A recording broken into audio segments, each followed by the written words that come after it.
Well, good afternoon. I'm Tim Entwisle. I'm Director and Chief Executive of Royal Botanic Gardens, Victoria. It's a slightly cloudy day today, but any day is great to see the new Arid Garden. So I'm going to take you for a whirlwind tour, about 15 minutes through the garden, but you're going to see a garden that's entirely new. We've always had an arid garden here. In fact, just near the Guildford volcano, many of you will know the garden that's been here since 1945. It had a bit of a renovation in the 1980s, and then we had that awful vandalism in 2013 where a lot of the cacti were sort of chopped off at their base. So we had to build a new garden, and what better way to do it than with a whole new collection of cacti, thanks to Robert Field, who we'll talk to in a moment.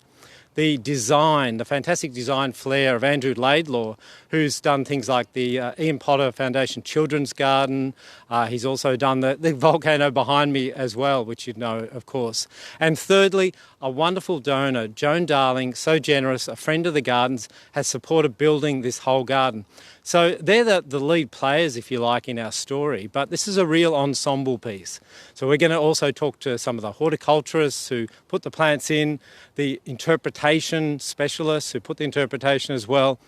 First up, though, I want to go and have a chat to Robert Field and ask him a little bit about all these cacti we're about to see. Let's go.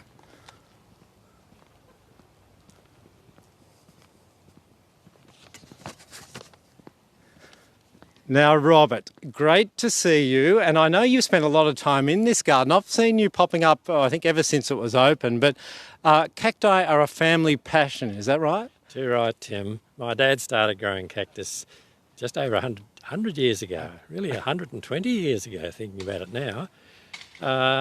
Starting off as a little boy, at 12 years old, he came to the Botanic Gardens here. And Mr. Cronin was so inspired by this youthful boy asking so many questions and with great interest that he arranged for my father, Ralph, and his father, Edward, who came in on Christmas Day 1912 to pick up some cuttings. From the gardens which here? Had been volunteered by Mr. Cronin.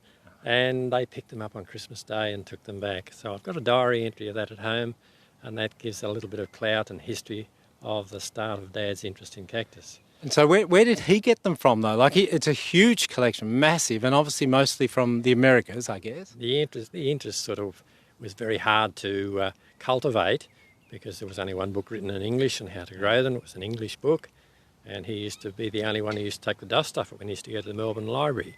So it meant trying to correspond with international collectors at that time, particularly from Germany and several parts of America, and look at their catalogues, and then try to save up a few shillings to purchase these plants. That was the only way to get them. They weren't in supermarkets. There was no such thing in those days. Nurseries didn't stock cactus because prickly pear had got a reputation so quickly, and everyone thought cactus. No one was interested in those, but Dad persevered. So Robert, most of them came from, I understand, one expedition to the US with Blossfeld? With Blossfeld. Robert Blossfeld was a man who had supplied Dad with several orders in previous decade, and when he wanted to finance his son, Harry Blossfeld, on a collecting trip throughout South America, he sent a letter personally addressed to Dad, who was just so captivated. It was like a carrot in front of the donkey's nose. He responded. He couldn't afford it, but he managed to get another nurseryman in Melbourne who helped finance it, and as a result, the only Australian share that was sold in that expedition, one of 12 that was sold in the complete expedition, came to Australia. And I'm so happy, of course, that it's kept going. I've managed to keep most of them alive, but it's got to a stage where managing has become a hard job, and as it turns out, we're returning them to the Botanic Gardens 100-fold. So this generous offer of all these cacti to the Botanic Gardens, what would have happened if they didn't come here? Yeah, I've thought on that question for many, many years, actually, because our two children have graduated in their education interests, and it doesn't involve cactus or farming. Our daughter is an oncologist in medicine. Our son's an opera singer over in London. So that doesn't involve cactus. But for continuity, I thought this was a wonderful way to replace initially the plants that were damaged back in 2013, and well, it's gone ahead. Well, thank you, Robert. Thank you to your father, Ralph, and thank you to the whole family for looking after them for a whole century. We hope they're going to be here for, a couple more centuries, I think. I'm hoping too, but... Well, it's very generous of you, thank you. In what I can see already, it's really developing well, and I'm so proud of the fact that you've taken them on and doing so well.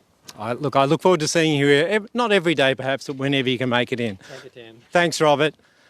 I'm going to go now in search of Andrew Laidlaw. I mentioned the wonderful gardens he's already done across this whole magnificent site. Now, we've just heard you've got this huge collection of cacti, probably, the biggest collection I know in Victoria, one of the biggest in Australia. What do you do with that, and how do you fit it into a lovely heritage design garden like this one?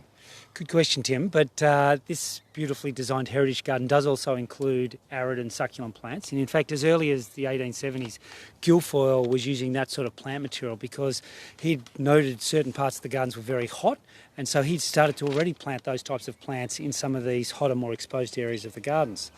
We also have a master plan, Tim, and that master plan has designated certain areas where, again, following on from Guilfoyle's work, we've kind of created precincts for dryland plants. And carrying on from the work of the volcano, which was done in 2010, this expands and connects to the volcano, that sort of work using these types of plants. And having a collection like this, does that make a difference in what you can actually do here? I mean, we often have one or two things in gardens, or traditionally in a botanic garden. Yeah.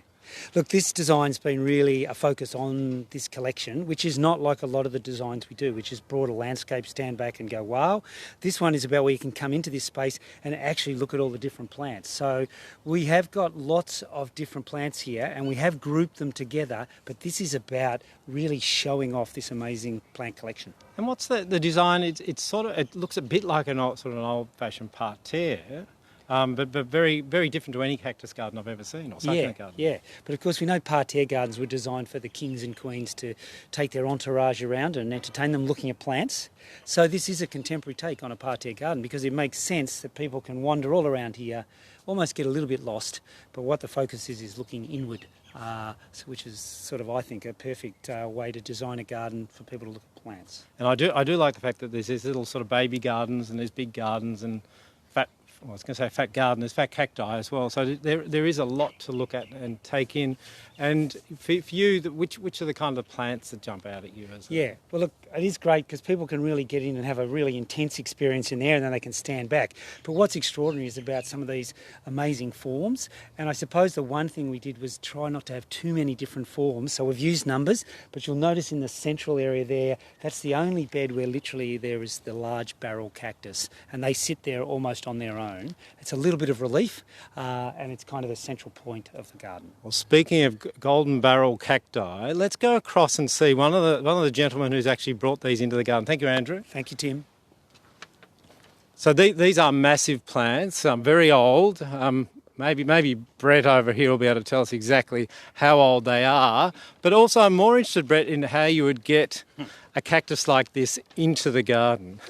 Well, obviously with great difficulty and a lot of being very careful.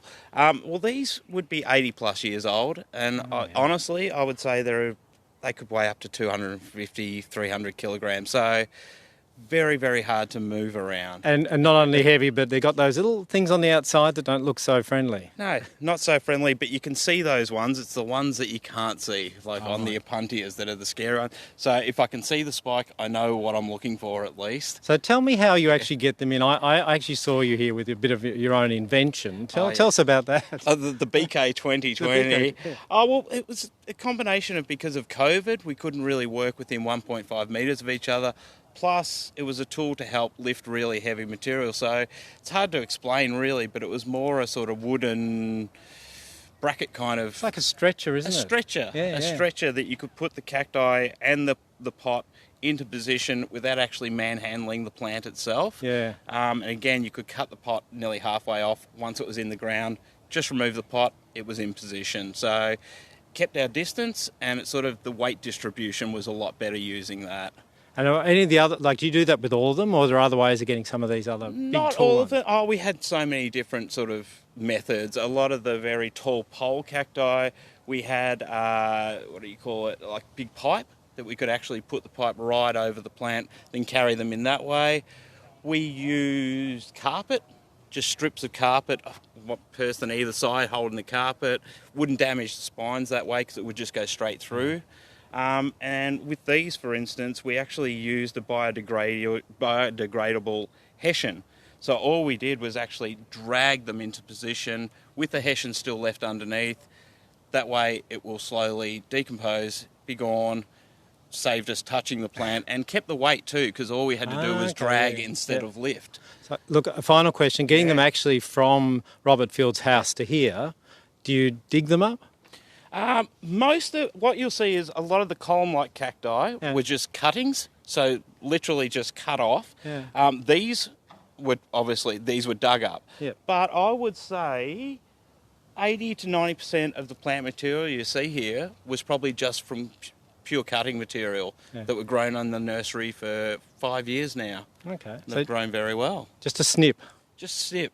Just to be a snip. Just a little snip. Just a little snip. Thank you, Brett Pritchard. No problem. Fantastic. And there's a whole team behind Brett working with him as well in the nursery, looking after the plants for a couple of years before they came out here. But what you'll also see here, and we're just going past, I think on the corner here, so this is not a real cactus. And I'm going to find out a bit more about that and also some of the fantastic signs we have in here. Sally McPhee, who's a creative producer, placemaking and interpretation. Sally, got wonderful plants, we've got a wonderful design, we've got this fantastic horticultural experience and expertise. What's that extra layer that you add to this? Hi Tim, you have been hearing some pretty amazing stories and seeing some incredible plants, you're right. So my job in all of this and the team I've been working with is really kind of adding an extra layer and bringing those stories to life for people. Whether that's stories about the plants, beautiful facts, or just incredible visual experiences like this one that you picked up on perhaps before. This is an inlay, stainless steel inlay that kind of mimics the top-down view of a succulent that's in a nearby bed. So when you come into the Arid Garden, you have to try and match what succulent that is. So what do you do? Do you match that picture with the succulent? You don't, do you stand on it? You don't stand on it? You don't stand on it, but you can take a rubbing of it if you have some pencil and a pencil and some paper with you. But I did see you looking at the sculptures before. Can I show you another one? Let's go. Yeah? Let's go. The amazing thing about cactus and succulents, particularly cactus, is they can be like incredibly difficult to touch. Correct. And incredibly difficult to see inside, and that's where some of their most beautiful, incredible stories live. And these sculptures here... I'll get out of the way and you show us what it is. Yeah, well, you might need to come around here, Imogen. Can you see? So this sculpture reveals the unseeable inside a cactus. Its spine structure. Go for it, Sally. And the one that you were looking at before, that allows you to touch the untouchable, the spines. So... Oh, they're great. And I do like these little notebook signs. There's little small bits of information around. There's so much to read, but you don't have to take it all in at the one time. And even the whole story of Robert and Ralph and their collection as well, and the donor, like it's all here as well. Tell me though, there's a lot of sort of fun facts here. Mm-hmm. What's a favourite cactus fact for you?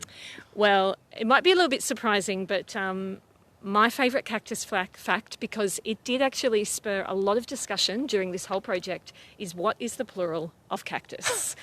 I had a view on that, didn't I? Yeah, you did have a view on that. Because it can be cactus, cacti, and cactuses. Do you know what? I got told off for saying cacti when I was on radio the other day. Someone sort of rang in or messaged in and said it should be cacti.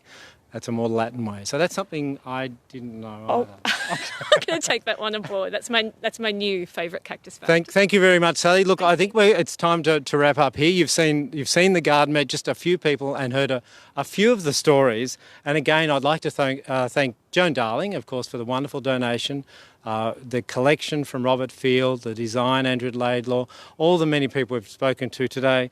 Do come along and see the garden yourself. Share it on your socials. If you're in the gardens, you can even buy a little bit of merch. So you can get something from your visit here from the Maxwell and Williams series with a design inspired by this garden. So look, do come and enjoy. It's just yet another addition to the fantastic Melbourne site of Royal Botanic Gardens, Victoria. I'm Tim Entwisle, and thank you very much for being with us today.